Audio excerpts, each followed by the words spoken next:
listening to episode 122 of the SBP podcast, and I am your host, Susie Botello. Hey, what are you doing on Friday, Saturday, and Sunday, April 29th through May 1st? Because if you happen to be doing anything, change a plan. Add this to your calendar. The International Mobile Film Festival in San Diego is actually going to happen in person. We're going to screen 6 feature-length films, 25 short films, 4 Rookie Award nominees. We're going to have a workshop, Q&A, panels and presentations, and a lot more. And guess what? Time is going to fly. You're not going to notice time is happening. Time is going to be spent because you are going to have a blast.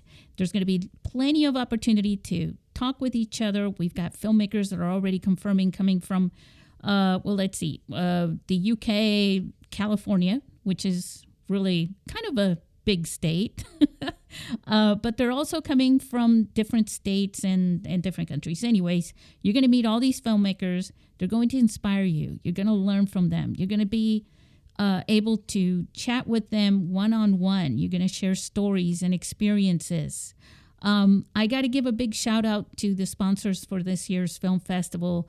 They are Film Convert, Moondog Labs, Filmic Pro, Star Wars Steampunk Universe, and the ever so more famous every year Dude Vader, Swords and Circuitry Studios, Engraving Pros, and Mobile Film Stories. I'm going to be announcing a lot more things as time gets closer to the event. But again, it's April 29th, 30th, and May 1st. Now, let me share with you, in this episode, we have a guest. His name is Scott Bourne. You may have heard of him, especially if you're savvy and curious and inspired by wildlife and nature photography. Scott he's been doing this for a very long time. And as a professional photographer, he's going to share a lot of stories with us, including how photography turned into video and how video turned into his iPhone, or should I say he turned to his iPhone for video. It's going to be a really exciting and very inspiring story. And gosh, I got to tell you, I really learned a lot about birds and nature and how much patience you need capturing their daily lives, which happen in front of you if you know where to look and where to find them. But Scott's going to share all his stories. It's going to be fantastic. Do me a favor, though. Make sure that at the end of the podcast or at the beginning, at any time, that you don't miss the links to follow and go to his websites. Those links will be on the notes, okay, in this podcast. So make sure you don't miss out on those. Also, one more last thing. Congratulations to every single one of you who made it to participate in this year's film festival. As you may know, we've transformed the film festival in a few different ways, but I'm just really excited. I love all your films. The judges are judging, and I feel like that's a song. Anyways, I'm really excited to meet a lot of you in San Diego. I'm really looking forward to it. I've been looking forward to it. Usually I look forward to this like every year. Okay, this will be 2 years, since 2 years plus, actually. So, yes, I am super excited. I don't know if you can hear it in my voice, but yay! All right, let's celebrate together now with this episode of our podcast. And let's go and talk to Scott.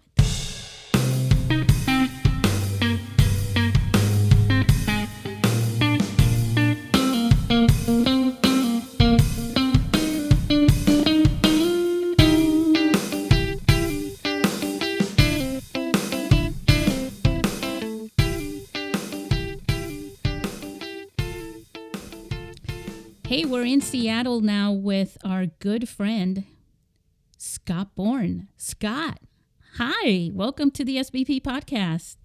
Thank you for having me. It's very nice to be here. Oh, yes. I'm very honored to have you in our podcast. I know you're going to actually inspire many of our guests. I should say listeners who also, some of them are our guests. Scott, if you don't mind, because you're going to do this better than me, why don't you share a little bit, just an introduction to who you are, and at least from your perspective, mobile filmmaking. Why are you here? Why am I talking to you other than me looking up to you? Well, working backwards, I started as a professional photographer covering motorsports. And then I moved into portraits and weddings like everybody else. And then I started doing landscape. But what I really wanted to do was birds and wildlife, because I've studied birds all my life. I'm an ornithologist. And it came down to, I just one day decided to do what I want to do. And I started photographing birds professionally. And I've been doing that for decades. And I was doing that with big, heavy DSLRs. And then as age got the better of me and my shoulder started to give out, I switched to micro four thirds.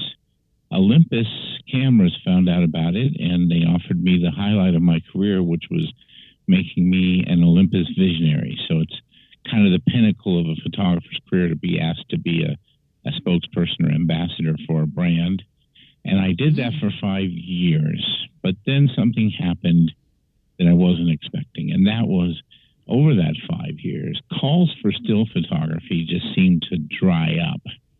And, there weren't as many jobs. And I do this for a living. So everybody wanted video. People kept saying, well, yeah, but if you got video. And I had played around with video for 10 years. So I knew the basics. I resisted as long as I could. But then I got an opportunity to work on a couple of docs. And they required that I use specific cameras that were on the Netflix production list. And unfortunately, Olympus was not on the list. So I had to resign myself from that program so that I could work on those docs. But then COVID showed up again, and both of those got postponed for a year. And I thought, great, so now what am I going to do?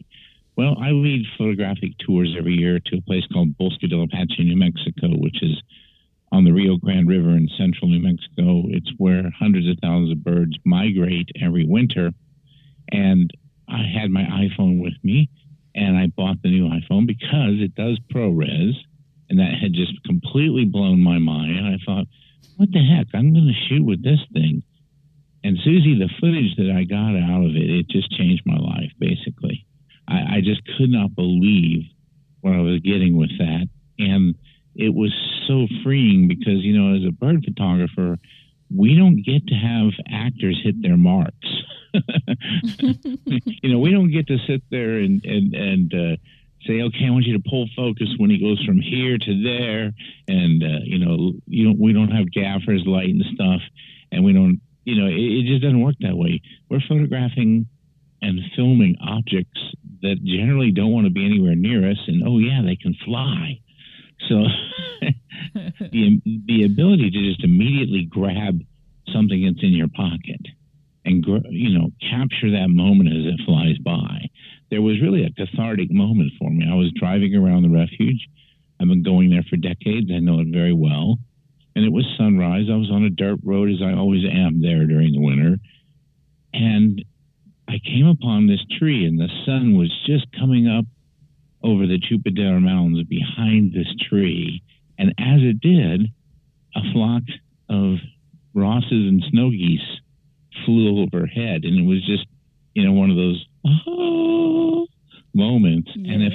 And the golden moment. and I had a Black Magic Cinema 6K with me, and I had an Ari with me, and I had a Red with me. And grabbing those cameras and setting them up would have taken 3 or 4 minutes, and those birds would have been 5 miles away. So while I'm driving my car with my right hand, I literally grab the iPhone and start rolling on this I got the window down. I come to a stop so I get a little bit of stability, and then I follow these birds across this, and it's a 9-second clip, but it was beautiful, and I would have never gotten anything else out of the bag. And that's when it dawned on me, I need to spend a year really trying to work with the camera that everybody's got in their pocket for two reasons. One, just to test myself. And as an artist, I always find the best way to test yourself is to limit yourself. It's super easy to make something great when you got tons of money, tons of budget, tons of staff, tons of gear, tons of great everything. But when you've got minimal gear, it requires you to tap into something inside you, and that's what usually brings out the best stories. So I wanted to do it for that reason, but I also wanted to do it because I've been an educator for 30 years, teaching people about photography and video.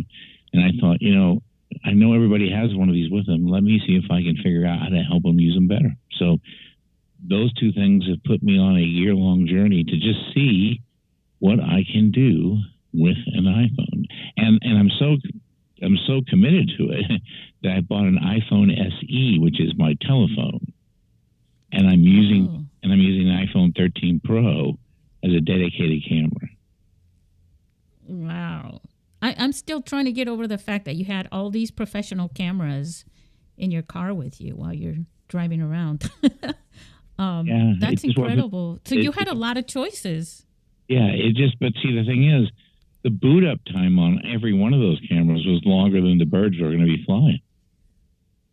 This one of the cool things about what you're doing, which I find really impressive, is that you shoot nature, and nature is probably one of the.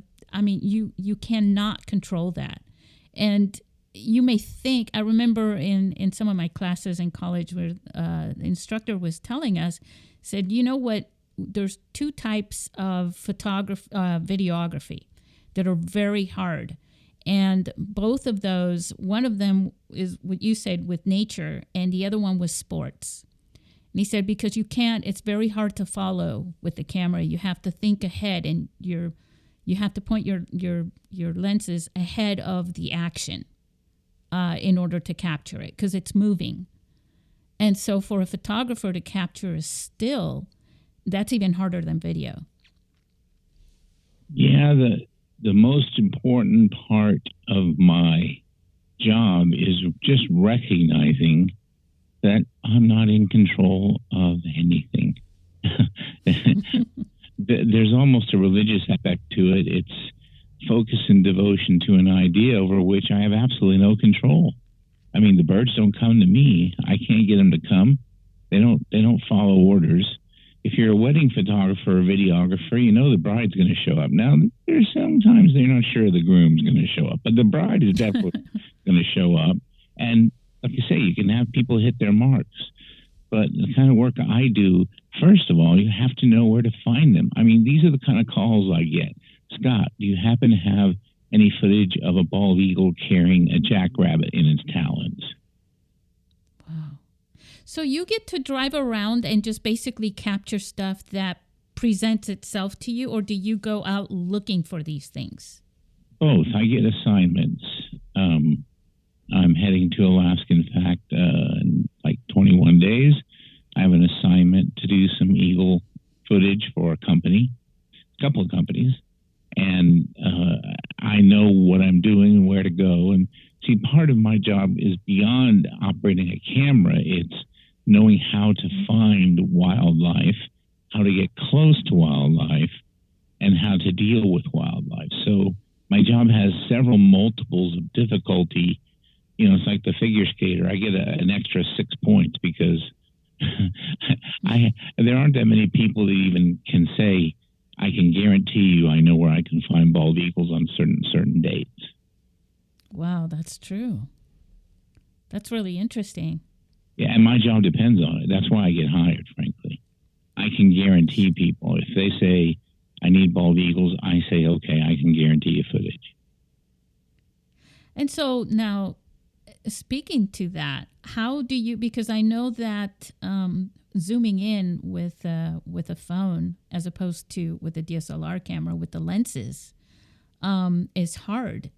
How do you compensate for that difference? Well, there's the basic B-roll that the three cameras in the iPhone 13 Pro can give me what I need. And there are going to be times when simply there isn't enough lens because we have sometimes the birds are so far away. So I'm not exactly sure how this is going to work out, but I just decided to start digiscoping. I don't know if you know what that means, but it's like a telescope, but with the camera lens, right?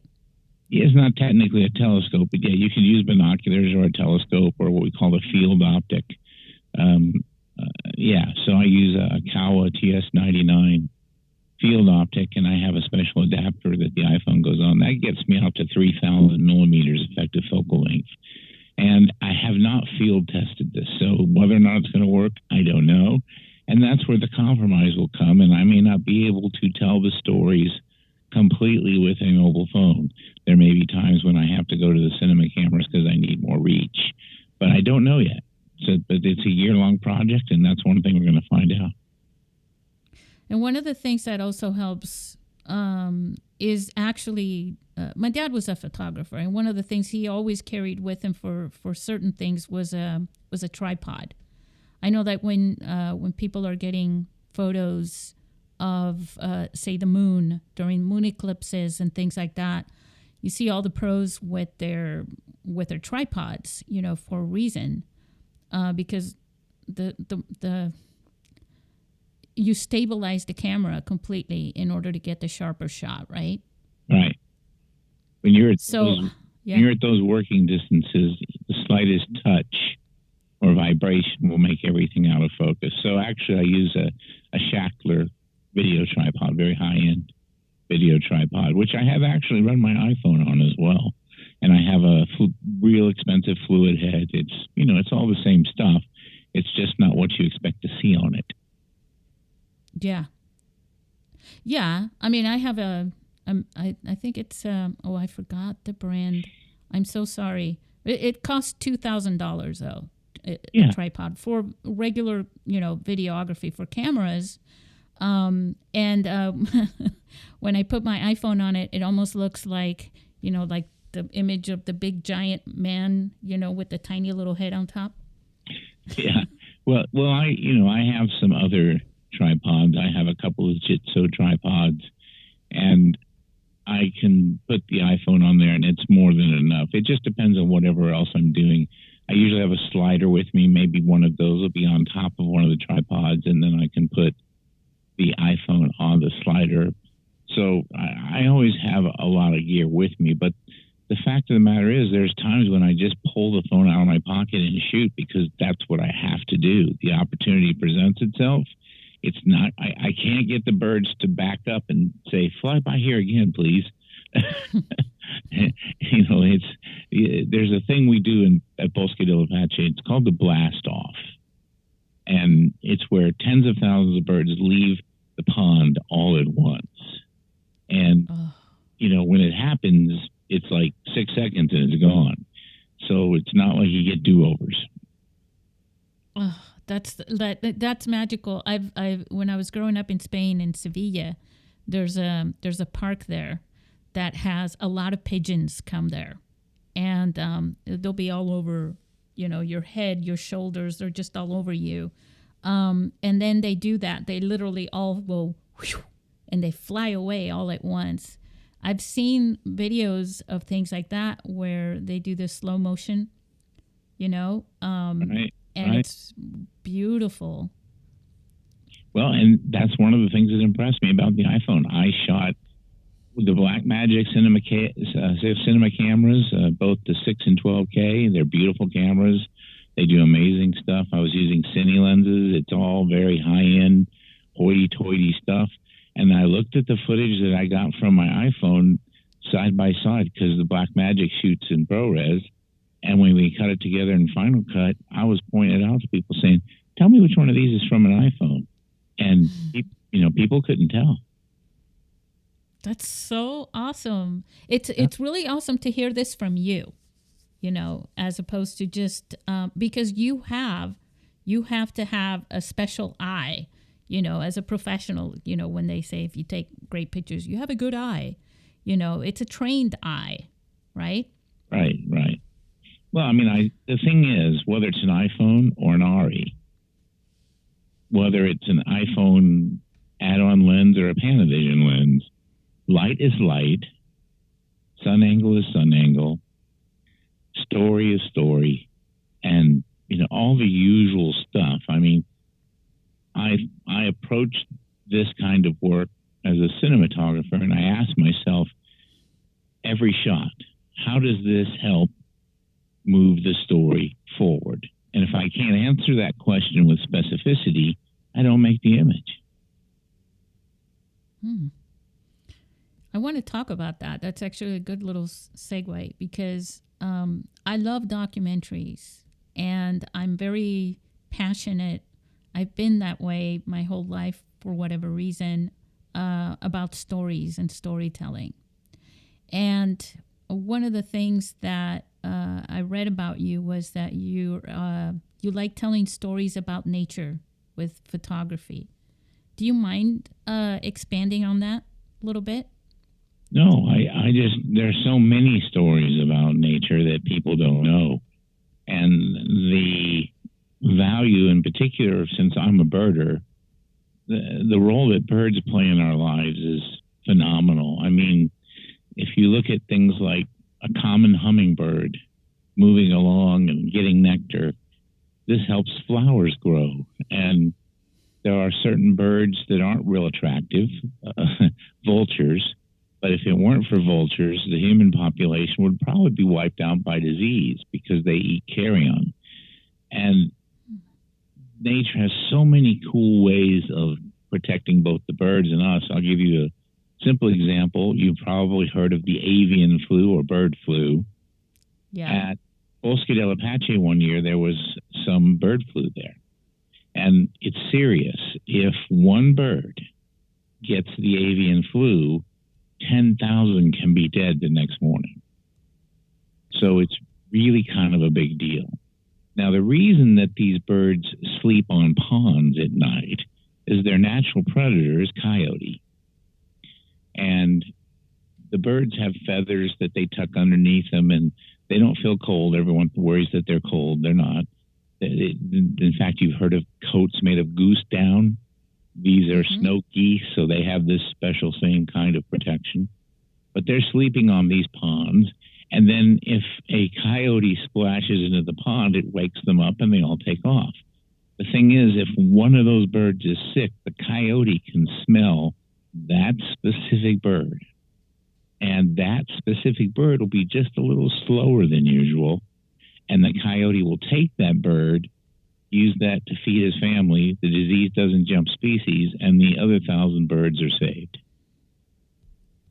Wow. So there's a story, and nature plays a really important part in our lives. And if you're old enough, there used to be a commercial on TV that said, it's not nice to mess with Mother Nature. And, and I cover forest fires in Oregon. There's a special kind of pine cone in Oregon in certain trees that only falls to the ground if the ambient temperature reaches 400 degrees Fahrenheit. And that, 400 degrees? In other words, if there's a forest fire, this pine cone then falls to the ground and starts another tree. Oh. Nature has all sorts of amazing, amazing stuff. And I like telling these stories. I like thinking about simple things like birds singing. Most people don't know this, but very few female birds sing. It's mostly the males. And they do it to attract the females, right? Yeah. Although there are cardinals, for instance, the females will sing as well. But in the bird world, there are so many cool things that the average person doesn't know. For instance, there are birds called Harris's hawks. These are raptors. You find them typically in the southern Texas region, northern Mexico. They're the only bird in the world that hunts in packs. So think of wolves. Now they hunt in a pack, A Harris Yeah. hawk will actually hunt in packs and share its kill. No other bird does that. And moreover, if a Harris hawk is wounded, the other Harris hawks will pay attention to it and try to help nurse it back to health. Wow. When you were just talking earlier about these moments of things where you go looking for them, and sometimes they appear in front of you. I used to live up in the mountains here in the San Diego County, and I was driving to work early one morning, and there was now I don't know if it was a hawk or what exactly it was, but it had just picked up a snake and began, just dove down, picked up the snake and flew off with it. And you could see this, the snake just sort of, moving with it as it was going away. And I was just driving and looking at that going, oh my God, it's such a neat thing to, as creepy as it was, right? Such a neat thing to see, and don't drop it on my, on the roof of my car. I'll kill myself. But it was such a neat thing that you normally see in documentaries like the ones that you make, right? Yeah, I want to tell these stories to people. I go to places, and most of my job, Susie, is waiting. And the reason that young people can't do my job is that young people can't be patient. I'll lay in a snowbank for 2.5 hours when it's 17 below to get a shot.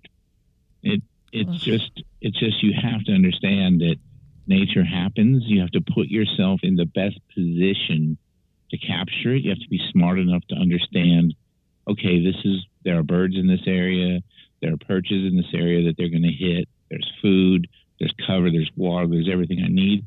So I just have to be patient. So I'll sit sometimes in a blind, which is just a little tent with a hole, for days.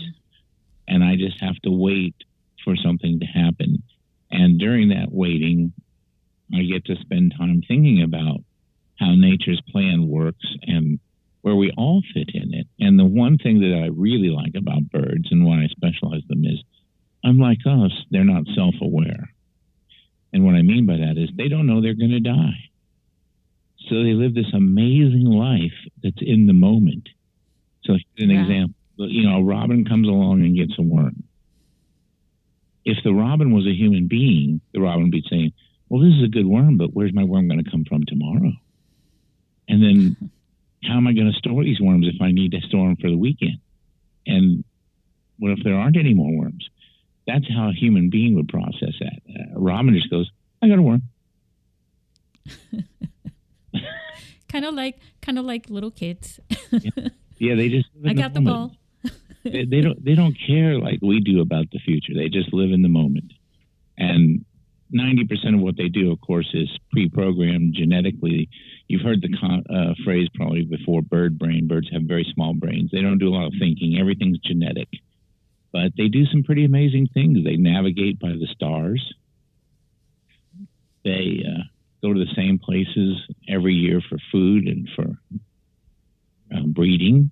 You live in San Diego. Every January on the cliffs of La Jolla, the California brown pelican, which is a particular species of pelican, comes there in breeding plumage. And for just a few weeks, it's beautiful purple feathers and orange and yellow to attract a mate. At the same time, there's a bird there called a Brandt's cormorant with a big, just fluorescent blue chest, also mating. And these things happen at certain times. I know where they're going to happen. I know when they're going to happen, and I just make sure I'm there to get to capture the footage. So let me ask you something.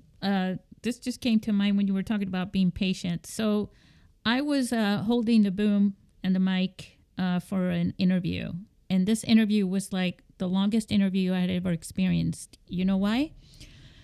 I started itching on my legs. They just started itching, and I couldn't move because I was holding the microphone. And of course, when you're holding the microphone in the boom, right, if you shift that, then there goes the audio with it. So I'm sitting there just holding it and just going, please don't let this be what I think it is. You know what it was? I was standing on a anthill. And I had as soon as it was done, I ran to my car. and took off my pants and shook my pants from all the ants, because I had ants that had crawled up into my pants. It was one of the worst experiences I ever had, but I had to sit there, patiently just waiting and trying to keep that off of my mind and concentrating on my job, which was very simple, but it was the hardest time I've ever had doing that. Have you ever laid somewhere, you were talking about laying there for hours? Is anything, it doesn't have to be ants, but, maybe snakes or something come across and bothered you? I'll answer that, but first I'm going to say you might want to invest in a C-stand with a boom pole mount on it. Just going to throw that out there. When I was very young, I went to Africa, and I was in a river trying to photograph elephants. And female elephants are the boss in an elephant herd, and they're usually the largest. And there were 300 elephants, and she noticed me, and she stopped the herd, and I had to stop with it because if I got underneath them, they'd trample me and wouldn't even know I was there. And while that happened, 111 leeches attached themselves to my skin. So that was yeah. See, things like that, they do require, and you keep doing it again. You're like, whatever. Right? Well, here's the favorite thing. You've done something like, I have a shot of a bald eagle that I made with a 20 millimeter lens. That's a super wide angle lens. And I've got a full frame shot with the bald eagle's wings fully extended. It's one of the only pictures that hangs in the chairman's office at Olympus, because I made it when I was an Olympus visionary. Wow. And that's the one I laid in the snow for more than 2 hours to get. You show people the image and go, yeah, that's cool. Yeah, they don't know. Yeah, and they don't care. That's just it. Yeah. And that's the thing you've got to get over. If you want to move on, nobody cares how hard it was. Nobody cares what you did to get the shot. When people start explaining to me how hard it was, or, well, yeah, but you got to look at this because I already know it. It's gonna suck. It's like, if you have to explain it, it's not good enough. So just suck it up and do what you're supposed to do. And that's the way. On that note, I will say that most of the people that watch movies don't really care at all. Really, they don't. Whether you shot it with an ARRI or an iPhone, right? No, and I just watched a movie today. It's kind of a stupid little movie, but I enjoyed it, called Free Guy. And I always watch the credits, and I think 600 people worked on this movie. The efforts of 600 human beings went into this. So, during the movie, though, you're not thinking about them. You're just, yeah, it's pretty good. And we all have a part to play. And if you want to do this job, there's only one reason to do this job, Susie. It's because you have to. If you're trying to get into this and you don't feel like this is the only reason for you to live, you're in the wrong business. Because that's the only way this works. You've got to say to yourself, you know what? Without this, there's no life for me. Then you're in the right place. And then all that stuff like laying in the snow and the ants and whatever, the leeches, it just, it's just stuff. It could be worse. Part of the job. You could be a roofer in Las Vegas in 110 degree heat. So, everybody has stuff about their job that's hard. Nobody wants to hear about it. I don't share those stories very much because all they care about is the result. And when I show it to the editor, he doesn't want to know how hard it was. He just wants to know that it works. Yeah. And it's the conversation, about all the gear and the how-tos and things like that. And even sitting at the end of a movie and watching the credits roll, that I watched The Matrix. It was the first time I went to a theater, after COVID. And when I sat there were probably 6 people in the whole theater anyways, because I went to the matinee show. And I sat there till the very end of the credits, and then they did a little spoof thing at the end, which is very typical now, right? Right. But I looked around. There was nobody there. It was just me sitting there watching the credits. And they don't stop, at a theater. They don't say, well, nobody's watching, stop it, because it's all computerized. But they've never done that because there's always somebody watching the credits. Who cares? And usually those people are from the industry. Yeah, at the end of the day, if you're a storyteller, you're a storyteller. And you do whatever it takes to tell the story. Now, when you start, you're a gear hound. And when you end, you're a storyteller. That's been the progression. When I was a young man, I cared about the gear. Now that I'm an old man, all I care about is the story. In fact, the simplest thing I know to be true in the world is the following sentence. Nobody cares what you do. They care why you do it. That's it. I'm going to quote you on that. I love Feel it. free. Yeah. Yeah, that's very true, though, because it's what drives you that people are most interested in. Yeah. Which is why I want to get to one thing. I want to ask you something here. We're talking about all this stuff. So, Scott, just share, if you don't mind. I mean, you were born just like all us humans. You were a child. What drove you to this profession in the first place? What attracted you to it? I think the biggest overwhelming thing I can think of is I want to be heard. I have something to say. And this is the only way I know how to do it.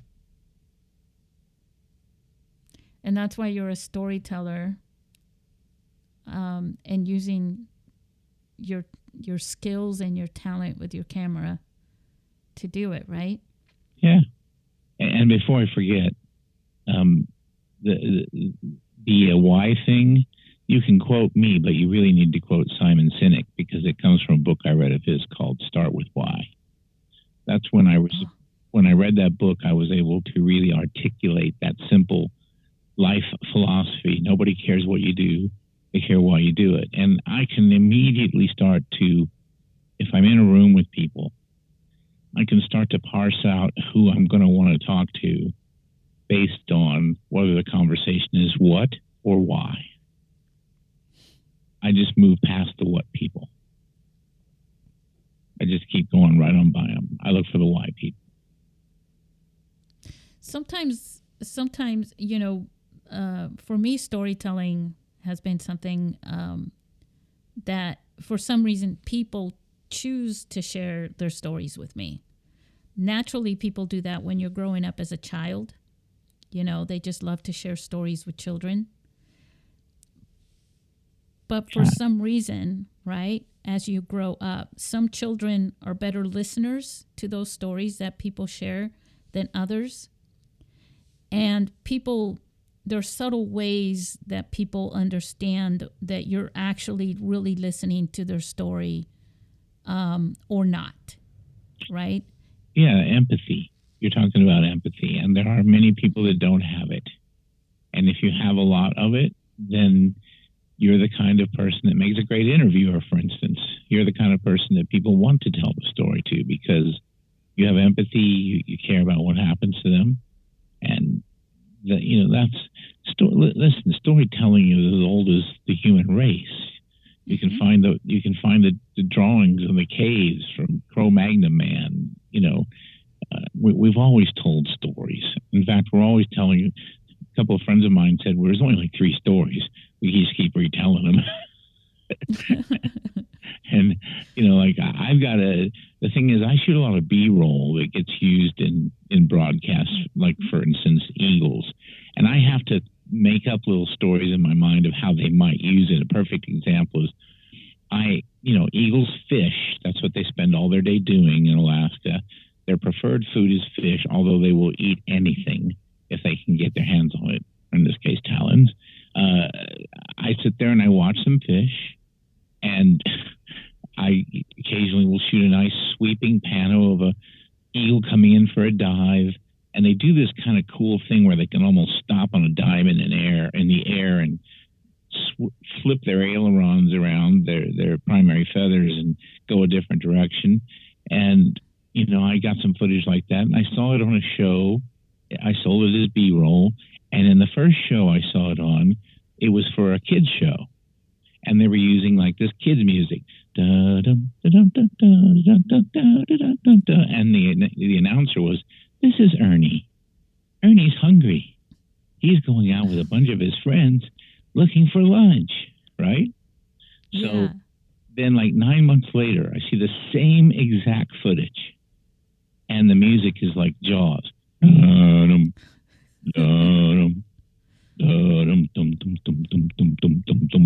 And the narrator's like, "This is the bald eagle, the apex predator, the most deadly animal in the sky."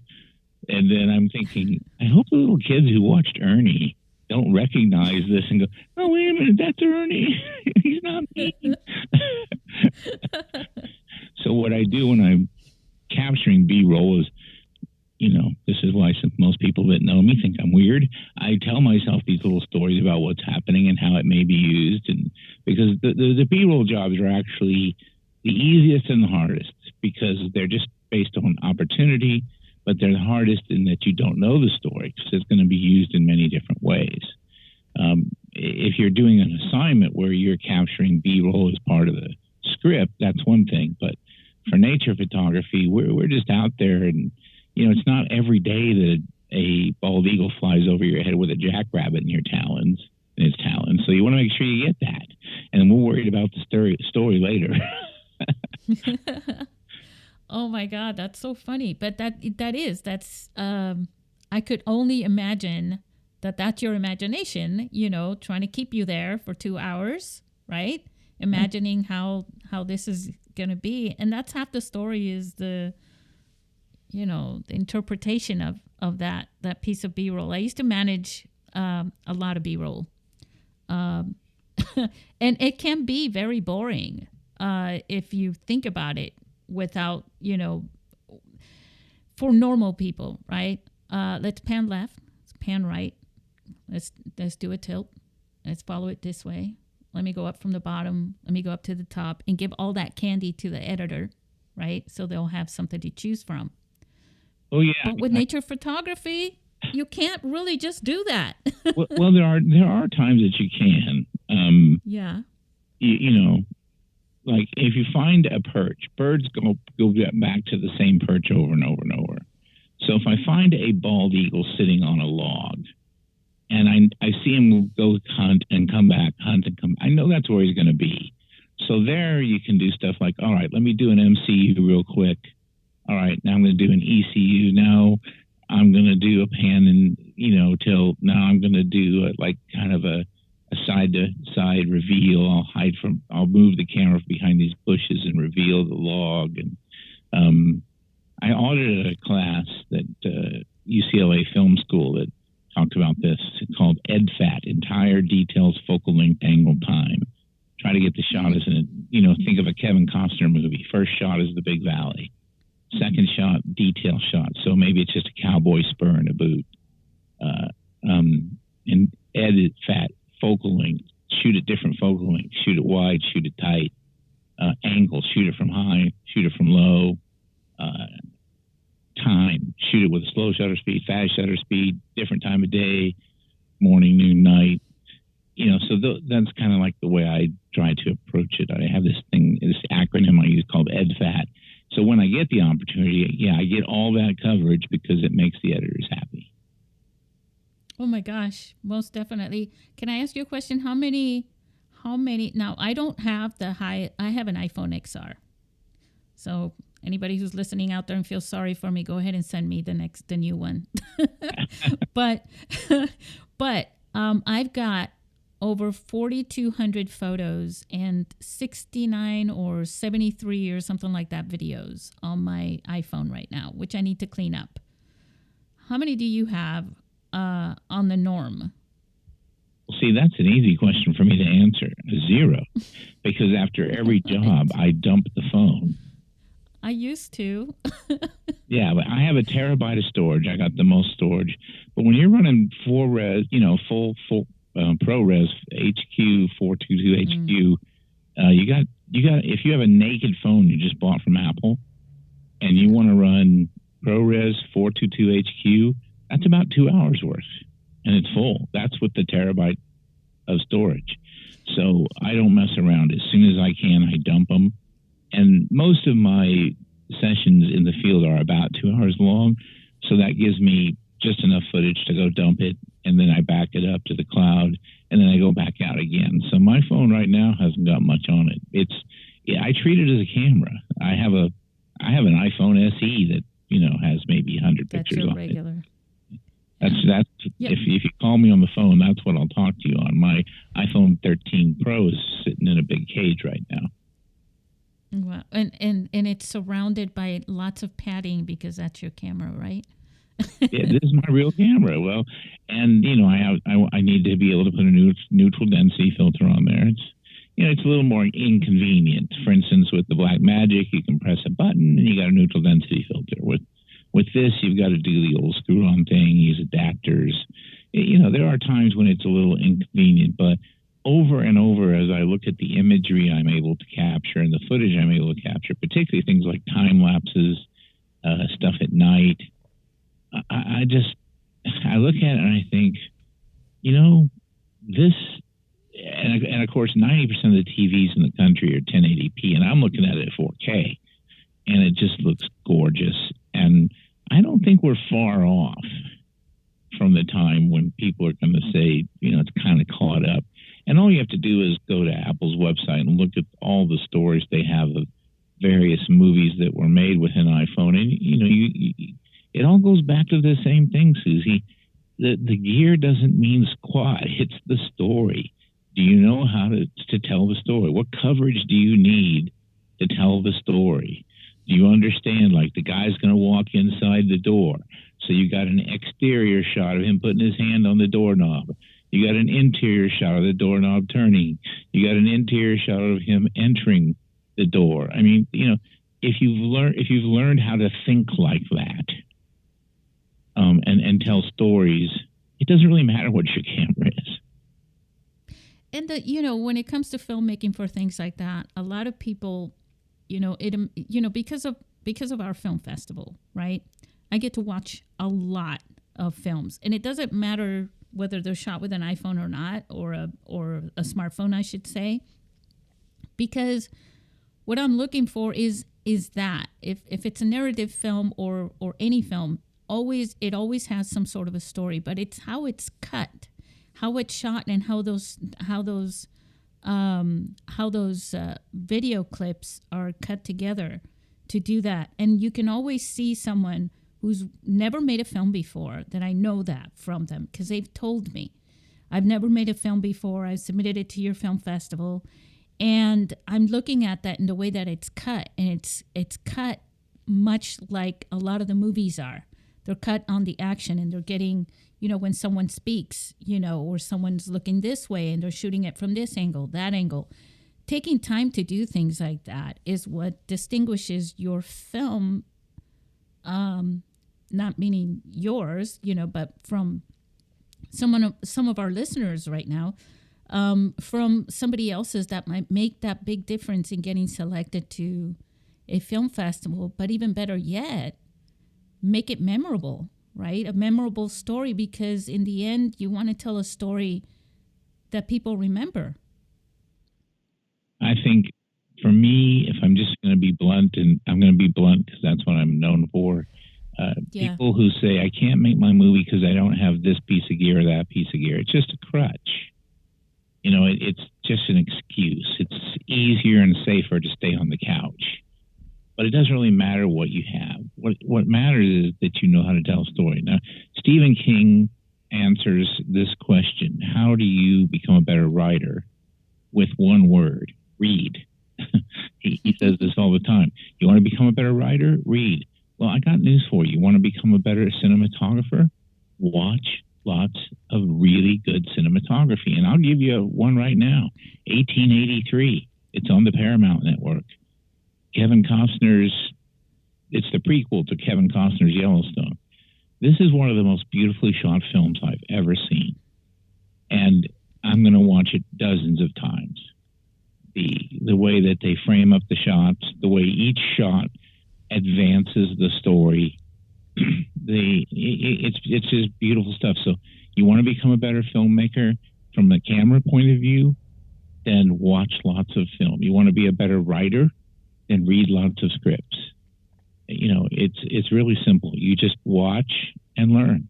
I almost think like it's in our genes, and I'm not talking about our blue jeans. I don't know if there's anybody left on this earth somewhere that has never watched a film or a movie in some sort, documentary, something. You know, does that make sense to you? Oh yeah, everybody's seen something. One of the best ways to make movies, to share stories, I believe, that are the most consumable, right? You know, only a certain amount of people will read, right? Only a certain amount of people will listen, you know, and I'm talking about just doing these things individually. But a lot of people are more attracted to, well, like you were saying, you know, you were getting the requests for video all of a sudden. And that's probably why, because of the reach and the attraction to video and how consumable it is. It's easier to make than ever. I mean, right? This fact that I carry this little phone in my pocket and I can shoot ProRes with it and cut it with something that was really much more expensive and have it look good, it tells me we're past the point of we really don't need to have any more gear conversations. We should try to spend as much time talking about story as we can. And every time I'm invited to be on a podcast, sometimes people don't like it because I'm going to keep trying to talk about story when they want to talk about gear. But I just think that, you know, there's another tip I'll give. If you really want to learn something about storytelling and you're lucky enough to have a grandparent who's alive, go get yourself the cheapest light you can find, create a nice little simple backdrop, put a lapel mic that you can buy for $12 at Radio Shack on your grandmother, your grandfather, set up your iPhone on a tripod, and ask them to start telling stories of their youth. And just shut up. You know, there's so many different ways to do this. You can listen to something as simple as a 60-second radio commercial. If it's well done, look up Dick Orkin's Radio Ranch and listen to some of the commercials those guys created. They tell whole stories in 60 seconds and learn how that language works, how that flow works. What's the movement like? And, you know, try to figure out what it is you're passionate about, because that's the other key we haven't talked about quite yet. That goes to the why. What is it you're passionate about? In my case, it's birds. But whatever it is, steam trains or tadpoles, it doesn't matter. If you care about it, then start telling stories about it. And when you find success or failure, know this: it usually has little to do with your ability as a storytelling artist and more to do with finding the right audience. Yeah. And again, with video, that really enlarges the audience that you're going to capture with it, right? That's right. Yeah, that's why I've started doing a podcast all about capturing stories with iPhones, because I want people to understand there's no more excuses. We've got the gear we need. It's in our pocket. Now let's go out and do the work. So there's two ways to go about this. There is, you know, let me get the best. This is the traditional way that I've been since 2009. I've been involved with this, Scott, and it's always and it's not bothersome, but it's just very typical, right? Which is, what can I get? What's the best camera? That's the most typical question. What's the best phone that I can use as a camera, right? And then, where do I get a gimbal? Where do I get lenses? Should I get lenses? How do all those things? And the first thing, I teach workshops, for this as well. And people, the first thing that I say is, what is the story that you want to tell? That's the first question. Imagine that story. And now imagine that you can capture that story with your phone what are you really going to need? Build your story, build your gear around your story that you're really going to need. Start practicing, and then you'll know what you need. And stop, literally stop searching and searching, because it's a never-ending search. It'll never end. Scott, your camera gets, upgraded. The next phone comes out. There's going to be upgrades. And then you're going to have to upgrade this. Then you're going to have to upgrade that. Now you got to search all over again. And you'll never get to make anything. You're never going to get to share the story if you keep going that way, right? Yeah. Well, I used to teach a business of photography class. And on the first day, I would tape underneath each seat a little note. And then when I would get up to the front of the class, I'd say, all right, everybody, I'm going to randomly pick somebody here out of the audience. And I'd like for whoever I pick to confirm that we don't know each other. And I would like for you to ask the first question of the year. And the first question of the year was always, what camera should I buy? And I'd tell everybody, okay, now look underneath your seats. And I'd written it down. The first question will be, what camera should I buy? And my answer was always the same. If you get yourself a client, I'll get you a camera. I love it. So you have to have the order of things. It's the camera is the least important thing. The story is the most important thing. So I think we've covered that ground well here, and I'm glad to have had the opportunity to do it. I am stoked, Scott, that you were willing to spend some time with me tonight to actually share your stories with our listeners. Is there anything that we've missed before we end this?